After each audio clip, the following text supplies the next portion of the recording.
আৰু আজি নগাঁও জিলাৰ আমাৰ যিমানবোৰ পঞ্চায়তৰ গ্ৰামোন্নয়ন বিভাগৰ যিমানবোৰ আঁচনি আৰু সেই আঁচনিসমূহ বিশেষকৈ প্ৰধানমন্ত্ৰী Awas Yojana MG NREGA 15 finance অমৃত সৰবকে আদি কৰি আৰু লগতে ফুড এণ্ড চিভিল ছাপ্লাই যি বিভাগ এই দুয়োটা বিভাগৰ বিষয়াসকলৰ লগত মই আজি পৰ্যালোচনা কৰিলোঁ। মই আজি নগাঁও জিলাৰ ক্ষেত্ৰত মই সন্তুষ্টি প্ৰকাশ কৰিছোঁ এইকাৰণে যে যেহেতু আমি প্ৰধানমন্ত্ৰী আৱাস যোজনাৰ গৃহ আমাক ভাৰত চৰকাৰে 20 লাখ গৃহ দিছিলে আৰু সেই 20 লাখ গৃহৰ ভিতৰত আমি ইতিমধ্যে 19,20,000 ঘৰ ইতিমধ্যে আমি সম্পূৰ্ণ কৰিবলৈ সক্ষম হৈছোঁ আৰু বাকী আমি ছেপ্টেম্বৰ মাহৰ ভিতৰতে আমি বাকীখিনি কৰিব পাৰিম আৰু সেইটো হিচাপে যদি চাওঁ আমাৰ 91% ষ্টেট এভাৰেজ আমি কাম সম্পূৰ্ণ কৰাৰ ভিতৰত ঘৰ সম্পূৰ্ণ কৰাৰ ভিতৰত তাৰে বিপৰীতে নগাঁও জিলাত আমাৰ ষ্টেট এভাৰেজতকৈ ভাল পাৰফৰ্মেঞ্চ দেখুৱাইছে। মোৰ দেন 93% ঘৰ তেওঁলোকে সম্পূৰ্ণ কৰিবলৈ সক্ষম হৈছে আৰু বাকী যিখিনি ঘৰ কৰিবলগীয়া আছে আমি 30 ছেপ্টেম্বৰৰ ভিতৰত আমি সোনকালে কৰিব দিছোঁ এইকাৰণে যে মাননীয় প্ৰধানমন্ত্ৰী নৰেন্দ্ৰ মোদী ডাঙৰীয়াই এইবাৰ পুনৰ নতুনকৈ আমাৰ 1,71,000 পুনৰ নতুনকৈ গৃহ আবণ্টন কৰিছে আৰু সেই গৃহ আবণ্টনৰ ভিতৰত নতুনকৈ আমাৰ নগাঁও জিলাত 6,412টা ঘৰ পুনৰ আবণ্টন কৰিছে। যে যিহেতু আমি নিৰন্তৰ গতিত আমাৰ DCয়ে হওক COয়ে হওক বা BDOসকলে বা পঞ্চায়তৰ সচিবকে আদি কৰি প্ৰতিগৰাকী বিষয়া কৰ্মচাৰীয়ে নিৰন্তৰ গতিত এইকেইদিন কাম কৰি আহিছিলে কাৰণে আমি প্ৰধানমন্ত্ৰী আৱাস যোজনাৰ ভিতৰত আমি দেশৰ ভিতৰত এটা ভাল সফলতা লাভ কৰিব পাৰিছোঁ। আজি মই বিষয়া কৰ্মচাৰীসকলক এইটোৱে আহ্বান জনাইছোঁ আগন্তুক দিনতো যাতে আমি যেনেকুৱাকৈ 6,400 আমাক যি 12টা ঘৰ প্ৰদান কৰিছে যাতে সেইটোও যাতে আমি এটা বছৰৰ ভিতৰতে যাতে সম্পূৰ্ণ কৰিলে তেতিয়া আমি পুনৰবাৰ ঘৰ পোৱাৰ সম্ভাৱনা আছে। মাননীয় প্ৰধানমন্ত্ৰী নৰেন্দ্ৰ মোদী ডাঙৰীয়াই ভাৰতবৰ্ষত নতুনকৈ 3 কোটি ঘৰ দিয়াৰ কথা ঘোষণা কৰিছিলে আৰু সেইটোৰ পৰা মোৰ যিটো আশা যে 6 পৰা 7 লাখ ঘৰ আমি অসমত পুনৰ পামগৈ। গতিকে এই 6-7 লাখ ঘৰ পোৱাৰ পিছত নিশ্চিত ওপৰত মানুহৰ কেঁচা ঘৰ নোহোৱা হ'ব। তাৰ মাজতো যদি থাকি যায় অসমৰ মাননীয় মুখ্যমন্ত্ৰী ডক্টৰ হিমন্ত বিশ্ব শৰ্মা ডাঙৰীয়াই মুখ্যমন্ত্ৰী যি আৱাস যোজনা সেই আৱাস যোজনাৰ জৰিয়তেও আমি আগন্তুক দিনত কেঁচা ঘৰ মুক্ত আমি পঞ্চায়ত কৰাৰ কাৰণে প্ৰচেষ্টা চলাইছোঁ আৰু ইয়াৰ লগে লগে আমাৰ যি ফুড এণ্ড চিভিল ছাপ্লাই আমি যিহেতু 42 লাখ মানুহক যিহেতু আমি ইতিমধ্যে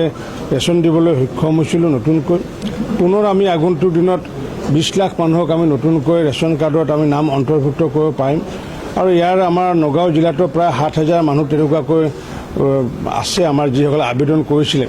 সেইসকল মানুহ আগন্তুক দিনত নগাঁও জিলাৰ মানুহসকলে আগন্তুক দিনত এই ৰেচন কাৰ্ডসমূহ পাবগৈ। এই বিষয় লৈ পেলাই মই ৰিভিউ কৰিছোঁ। নগাঁও ভাল এইটোৱে ভাল খবৰ কাৰণ কিয় আজি 6,412টা নতুনকৈ গৃহ আবণ্টন কৰিছে নগাঁও জিলাখনৰ কাৰণে সেইটো নিশ্চিত ওপৰত ভাল খবৰ। প্লাছ আমাৰ প্ৰায় 7,000তকৈ অধিক মানুহ নতুনকৈ ৰেচন কাৰ্ড পাব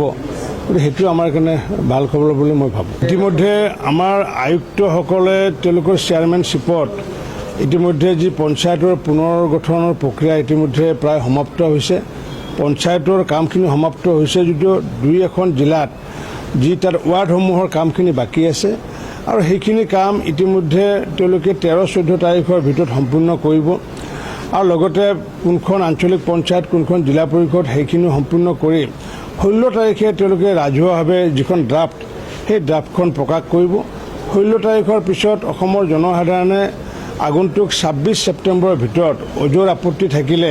তেওঁলোকে এইবোৰ আয়ুক্ত বা আমাৰ জিলা পৰিষদৰ মুখ্য কাৰ্যবাহী বিষয়াক জমা দিব আৰু তেওঁলোকে 26 তাৰিখৰ ভিতৰত সেইখিনি নিষ্পত্তি কৰি 27 তাৰিখে তেওঁলোকে সম্পূৰ্ণ তালিকা পঞ্চায়তৰ তালিকা আমাৰ হাতত জমা দিব আৰু সেইখন আমি ৰাজ্যিক নিৰ্বাচন আয়োগক জমা দিয়াৰ পিছত আমি আশা ৰাখিছোঁ ডিচেম্বৰৰ প্ৰথম অৰ্ধত আমি নিৰ্বাচন হোৱাটো আশা কৰিছোঁ। ৰাজনীতি মুক্ত এইবাৰ পঞ্চায়ত হোৱাটো আমি কামনা কৰিছোঁ কাৰণ গাঁও পৰ্যায়ত কোনো ধৰণৰ ৰাজনীতি হ'ব নালাগে। যিহেতু আমি দেখিছোঁ যে বিভিন্ন মানুহ ক'ৰবাৰ পৰা হয়তো ৰিটায়াৰমেণ্টত আহেগৈ হয়তো তেখেতে ৰিটায়াৰমেণ্ট হৈ অহা হয়তো 6 মাহ বা বছৰ দিন হৈছেগৈ কিন্তু তেখেতক হয়তো গাঁৱৰ ৰাইজে বিচাৰিছে তেওঁ প্ৰতিনিধি হ'ব লাগে কিন্তু পলিটিকেল এফিলিয়েশ্যন নথকাৰ কাৰণে বা ৰাজনৈতিকভাৱে মানুহজন চিনাকি নোহোৱাৰ বাবে তেনেকুৱা মানুহৰ টিকটৰ পৰা বঞ্চিত হ'বলগীয়া হয়। যাৰ কাৰণে এইবাৰ আমি পঞ্চায়তত কোনো ধৰণৰ পাৰ্টি এফিলিয়েশ্যন নাথাকিব। যাৰ এই নিৰ্বাচনত অংশগ্ৰহণ কৰিব ইচ্ছা আছে যোনে গ্ৰাম্য উন্নয়নৰ ক্ষেত্ৰত সমৰ্পিত মনোভাৱেৰে কাম কৰিব পৰা ইচ্ছা আছে সেইসকলে নিৰ্বাচনত অংশগ্ৰহণ কৰিব আৰু গঞা ৰাইজে নিশ্চিত ৰূপত এইবাৰ ভাল প্ৰতিনিধি নিৰ্বাচিত কৰিব পাৰিব বুলি মই দৃঢ় বিশ্বাসী। মূল্যবৃদ্ধিৰ কাৰণে সপ্তাহত মই দুদিনমান মই নিজৰ ঘৰৰ মানুহে গালি খাওঁ, গতিকে এইটো বাস্তৱ সত্য আৰু এইটোৰ কাৰণে প্ৰধানমন্ত্ৰী উদ্বিগ্ন, মুখ্যমন্ত্ৰী ডাঙৰীয়া উদ্বিগ্ন, এইটো ময়ো উদ্বিগ্ন আৰু মাজে মাজে এইটো লৈ পেলাই আমি আলোচনা কৰোঁ। তথাপি তাৰ মাজতো মই দেখিছোঁ যে আমাৰ ভাৰতত প্ৰায় 56খন আমাৰ চিটি আছে আৰু সেই চিটিসমূহৰ আমি ডেইলি আমাৰ যি ভাৰত চৰকাৰৰ প্ৰাইচ মনিটৰিং চেল এটা আছে আমাৰ মিনিষ্ট্ৰী অফ কনজিউমাৰ এফেয়াৰ্ছৰ, আৰু 56খন যি চহৰৰ বিভিন্ন সামগ্ৰীসমূহৰ পাইকাৰী সামগ্ৰী আৰু খুচুৰা সামগ্ৰীসমূহৰ তেওঁলোকে সন্ধিয়া 6 বজাত নেশ্যনেল ইনফৰ্মেটিক্স চেণ্টাৰে একোখনকৈ ডাটা প্ৰকাশ কৰে আৰু সেই ডাটা যদি আমি চাওঁ তেতিয়া দেখিছোঁ যে ভাৰতবৰ্ষৰ বহু চিটিতকৈ আমাৰ গুৱাহাটীয়ে হওক বা আমাৰ ডিব্ৰুগড়ে হওক বা নগাঁৱত বহু সামগ্ৰী এতিয়া কম। মই সেইবুলি এইটো কোৱা নাই যে মূল্যবৃদ্ধি হোৱা নাই, মূল্যবৃদ্ধি নিশ্চিত ওপৰত হৈছে, কিন্তু মূল্যবৃদ্ধি হ'লেও ভাৰতবৰ্ষৰ তুলনাত অতিৰিক্ত হৈ মূল্যবৃদ্ধি অসমত বা নগাঁৱত হোৱা নাই। গতিকে মূল্যবৃদ্ধি যিহেতু ডিপেণ্ড কৰে কিহৰ ওপৰত, যে উৎপাদনশীল ৰাজ্য যিসমূহ আছে সেইটোৰ ওপৰত ডিপেণ্ড কৰিব। আমি উৎপাদনশীল নহয়, আমি হৈছে গ্ৰাহক ৰাজ্য। কাৰণ আমাৰ ইয়াতে যদি কওঁ যে সৰিয়হ আমিতো ভাৰতবৰ্ষতে আমি এতিয়া 50% সৰিয়হ বা খোৱা তেল আমি বাহিৰৰ পৰা আনিব লাগে, ভাৰতৰ বাহিৰৰ পৰা আনিব লাগে, যাৰ কাৰণে প্ৰধানমন্ত্ৰী ডাঙৰীয়াই MSP দিছে সৰিয়হৰ ক্ষেত্ৰত। আগতে আমাৰ অসমৰ কৃষকে 4,400 টকা পাইছিলে প্ৰতি কুইণ্টলত, এতিয়া আমি 5,545 টকা দিছোঁ, যাতে ধান খেতি যাতে হোৱাৰ পিছত ধান চপোৱাৰ পিছত মানুহে যাতে সৰিয়হ খেতি কৰে। কাৰণ যেতিয়ালৈ অসমৰ মানুহে ভাৰতবৰ্ষৰ মানুহে সৰিয়হ খেতি নকৰিব তেতিয়ালৈ আমি ইজিপ্তকে আদি কৰি বিভিন্ন দেশৰ ওপৰত খোৱা তেলৰ ওপৰত ডিপেণ্ডেণ্ট হৈ থাকিব লাগিব। গতিকে আমি আগন্তুক দিনত যাতে অমৃতকালত আমি যে 2047 চনত যিটো আমি ভাৰতবৰ্ষ আমি গৌৰাষ্ট্ৰ হোৱাৰ কথা আমি কৈছোঁ, তাৰ মাজত এইবোৰৰ কথা লুকাই আছে যে আমি ভাৰতবৰ্ষৰ প্ৰতিগৰাকী নাগৰিক যাতে আমি যাতে আত্মনিৰ্ভৰ হ'ব পাৰোঁ, সৰিয়হৰ ক্ষেত্ৰতে হওক, খোৱা সামগ্ৰীৰ ক্ষেত্ৰতে হওক, যিকোনো ক্ষেত্ৰতে হওক, আমি তাকে নিৰলসভাৱে প্ৰধানমন্ত্ৰী ডাঙৰীয়াই ন্যূনতম সমৰ্থিত মূল্য আগবঢ়াইছে। আগতে অসমৰ কৃষকে 1,200-1,300 টকা কুইণ্টলত ধান বিক্ৰী কৰিছিলে, এতিয়া 2,183 টকাকৈ ধান বিক্ৰী কৰি আছে। গতিকে এইবোৰৰ জৰিয়তে আগন্তুক দিনত ভাৰতৰ বা অসমৰ মানুহে অধিক উৎপাদন যেতিয়ালৈ নকৰিব তেতিয়ালৈ আমি মূল্য বৃদ্ধিটো আমি হ্ৰাস কৰাৰ সম্ভাৱনা নাই। কিন্তু তথাপি মই দেখিছোঁ যে এই বিষয় লৈ পেলাই ভাৰত চৰকাৰে হওক বা অসম চৰকাৰে যথেষ্ট কাম কৰি আহিছে। আমিও এই ক্ষেত্ৰত যিমানখিনি সহায় কৰিব লাগে সহায় কৰি আহিছোঁ।